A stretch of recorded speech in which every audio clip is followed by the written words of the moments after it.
त्रिपुरानि हनै सिनिमुं रुहै SSC exam पास खालायनाय खरंनि सिख्लानो arrest खालायका police बरंनि मुं रुपेश कुमार तै प्रदीप कुमार तंथाय उत्तर प्रदेश कक्तिसालो बरंनो दरबार नगति सानाय पुलिस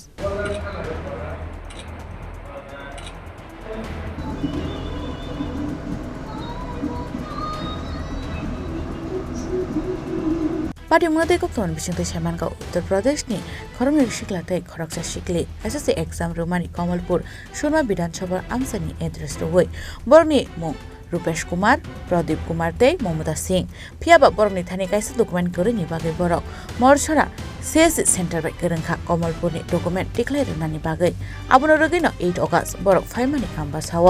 आपाटी मुनतैनो सिगांगनो मरसरा आमसानि लुबर कमलपुर थानानो साक्लाय रोमानि कक्तमा आबन यागलोनो बरक साजामानि हाके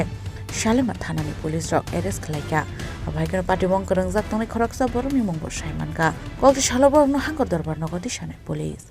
আমরা আজকে দেখা গেছে যে বিগত বছরে মানে গত বছরেও ইউপির কিছু পোলাপান এদের নাম ছিল তেজবীর সিং সুভায়া সিং হারদেও এবং অঙ্কিত কুমার এরা চারজনের নামে মরাছড়া পোস্ট অফিসে লালছড়ি গ্রাম উল্লেখিত ধলাই ত্রিপুরা অ্যাড্রেসে 4খানা অফার আইছে ওই নামের ব্যক্তি পাওয়া গেছে না পরবর্তী সময়ে এদের মোবাইল নাম্বারে যোগাযোগ করা গেলে দেখা গেছে এরা সবার বাড়ি ইউপিতে এইবার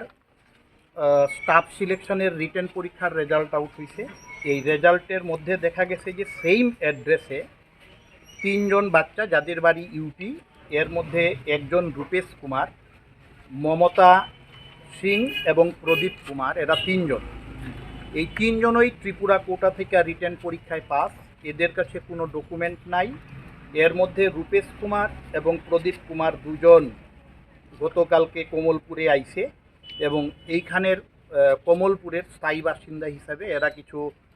কাগজপত্র বাইর করার চেষ্টা করছিল এবং আমরা এই বিষয়ে জানছি জানারে থানারে ইনফর্ম করছি এবং এরা যে আইব এই বিষয়টা আমরা আগে থেকেই জানছি এরা ওই বিভিন্ন জায়গাতে টেলিফোন করে এই ধরনের কথা কইতে আসলো আমরা পুলিশে ইনফর্ম করছি পুলিশ এরারে সালামাত পিএসে কালকে আটকাইছে এবং বর্তমানে এরা কমলপুর পিএসে অ্যারেস্ট হিসাবে কতজন 2 জন এদের নাম হইল রূপেশ কুমার এবং প্রদীপ কুমার এরা দুইজনই এসএসসি পরীক্ষাতে ত্রিপুরা কোটায় রিটেন পাস করা এদের কাছে কোনো ডকুমেন্ট নাই সমস্ত ডকুমেন্ট হইল ইউপির এবং এরা কইছে যে উমেশ চন্দ্রা যে লোকটা হইল আসাম রাইফেলের একজন রিটায়ারমেন্ট লোক 4th battalion Assam rifle bravo company থেকে রিটায়ারমেন্টে গেছে সে এদের কাছে 7 লক্ষ টাকা ডিমান্ড করছে এবং একজনের কাছ থেকে